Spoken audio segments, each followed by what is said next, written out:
So this is my Valentine's Day project for 2022. 2022? 2022. As I set myself to always dash. Oh, that's already set up.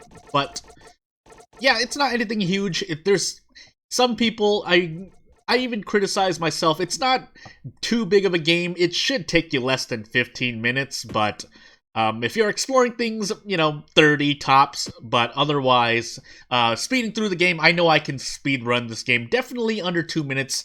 A minute if I'm trying really, really hard, maybe, but I say about a minute 30. But I'm going to take this one slow just in case. So, again, this is my project. I only had a week to do it because I would have had 2 weeks, but I kind of thought when I started, designing this game just to, as more, it is I called it a fan game on itch.io, which is available. I recommend you play it online. Don't download it because, it's 300 megs when you unzip or extract the whole thing. I didn't interact with that site I was supposed to, but yeah, but not that there's much to it. There are like two puzzles, one battle that it's almost impossible to lose unless you're purposely trying to lose, which means you're probably going to get the true ending, quote unquote, I guess I'm going to call it, in this game.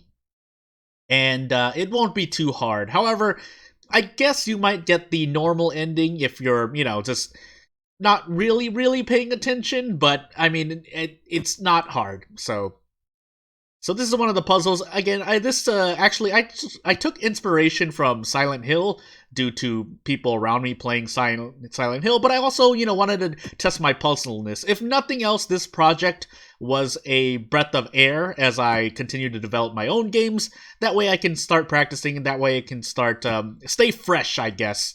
So I think I've done an okay job, as you'll see at the end as well. But since I made the game, I know the answer. But if you're playing the game, the answers are going to be different. So don't don't take that puzzle for granted. This is more the my debug version of the riddle, but the one that is available on itch.io or is downloadable the riddle is different. So explore on your own if you want to, but I think I'm going to go do this in my own way. But other than that, the one I'm playing right here, as you see on video, assuming you're watching the video on this platform, is going to be, well, it's going to be pretty much the same, aside from that one puzzle. Again, I was more testing out what I could and could not do, trying to stay fresh with puzzles, because it's been a long time since I made puzzles in RPG Maker MV. Not that technically battles in some of my other games are not puzzles in their own right, but they're not exactly complete puzzles. You're not moving around interacting with objects to try and figure out something on your own. If it's a battle, you're trying to it's more strategy, and if it's not a battle, it's more building character relationships, I guess, in some of my other games, which I think I do pretty well in, but those were smaller projects I've done in the past. I've talked about this before, but in case you're watching this video and you're a new viewer, or it's been a while or you've never seen those videos, essentially I've made a few projects in the past. Nowadays, I've kind of gotten a bit more serious because of personal circumstances and the worldly situation that we are all living in. So I decided to, make projects that I can commercialize. That also means I need to pay attention to more the fine print of using certain assets and some things, which is what you see in here. I think every asset I use here is either I made on my own or I have used, and I know it can be used for non-commercial purposes. Most can, but for commercial purposes, if I wanted to try to make money, but this is a fan game, so I made a fan game instead of something I could commercialize. Also, I'm putting it on this channel and on, I have a whole other, side thing that I use for commercial projects, so I wouldn't do something like this.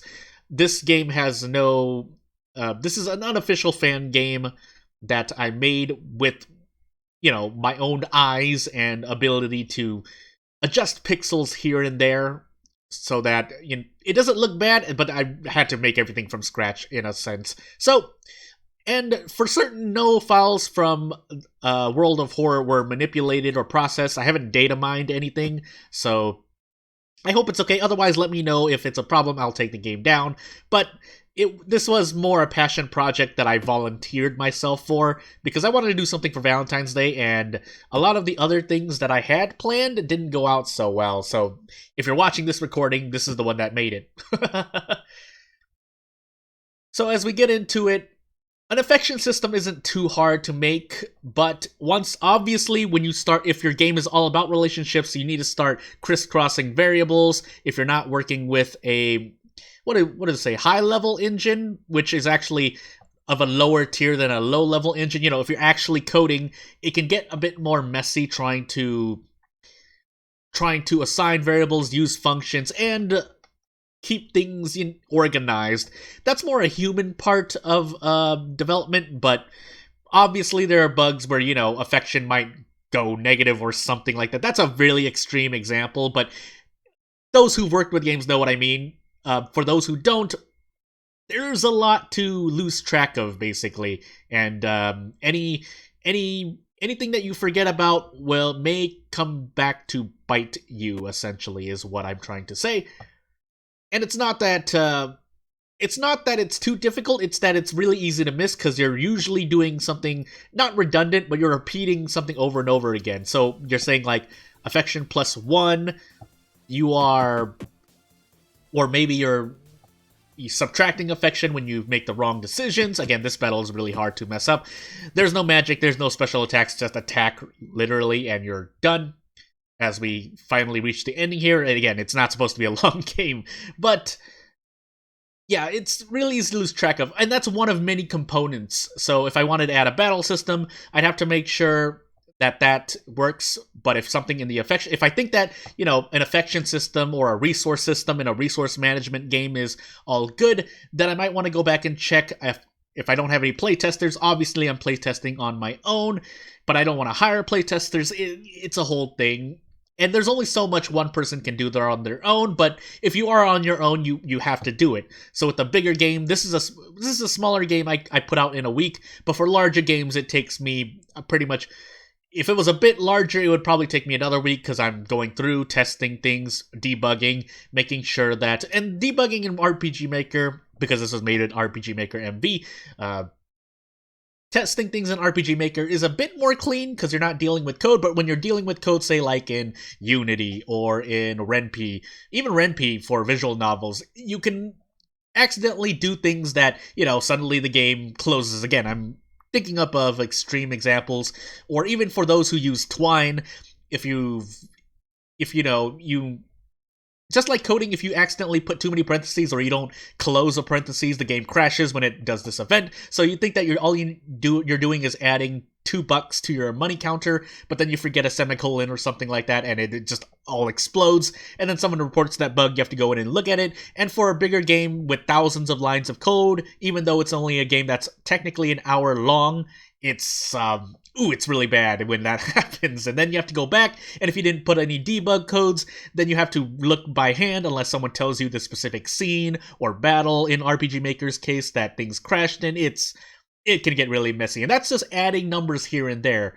And if you're crisscrossing things between, say, in a battle, maybe you want affection to increase because during the battle, there's dialogue going back and forth, so you want to increase affection or decrease it based on things you say or do. Again, you have to take into account a bunch of things, but that's what testing is for, that's what debugging is for, that's what making notes is for, because a lot of game development, at least for me personally, is all about the documentation, because if you have no documentation and suddenly you stop, you come back in, you're like, where am I at when I'm developing this game? And you start where you start somewhere where you're like, well, I don't know what I'm doing. I don't know where I left off, and documentation basically is a very important part of game development. If you don't have it, it gets harder. It's not impossible. For those doing game jams, I highly respect those doing it, but I hope some of those people did documentation as well. Game development, it's oof.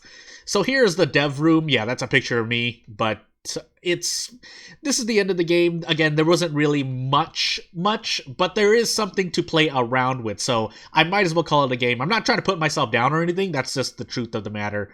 So anyone who wants to play, it's on itch.io. I should put a link in the description below. Otherwise, if there are any bugs and stuff, I've also made threads on the itch.io page to report if you want to report any bugs. I don't plan to expand this unless something really weird happens because, well, I already have my own projects to deal with. So, again, more developers' notes if you interact with these two. I won't be going through that this video. And then this chest has all the ending. I know it's one last thing. I know and this crystal, you can restart the game. I personally like allowing the player to restart the game, at least for linear stories, but again, it's to each their own preferences. But yeah, one last thing. So all the assets you've seen earlier, almost the whole game was black and white. That was literally just filters and a few modifications on graphical assets. You know, that's why these characters are in black and white. I think I maximized the amount of... The limit was 3 bits, so 3, basically black, white, gray. But for here, the assets are obviously full color because I didn't touch them. This is supposed to be a dev room, so here's to say, hey, this is the end. But without further ado, I won't take up more of your time. If you decide to play this game, hey, you can also download it, but if you don't want to waste 300 megabytes of space, just play it on the itch.io page. And if you need any help, I guess I'll get to it. So comment if you want to in this video. Tell me what you think. Like the video if you want. If you want to really help me, subscribing would help out a lot because, well, you know how this works here on this platform. Without further ado, JRDanMML, I'll be out. Happy Valentine's Day, by the way, and happy White Day when that comes.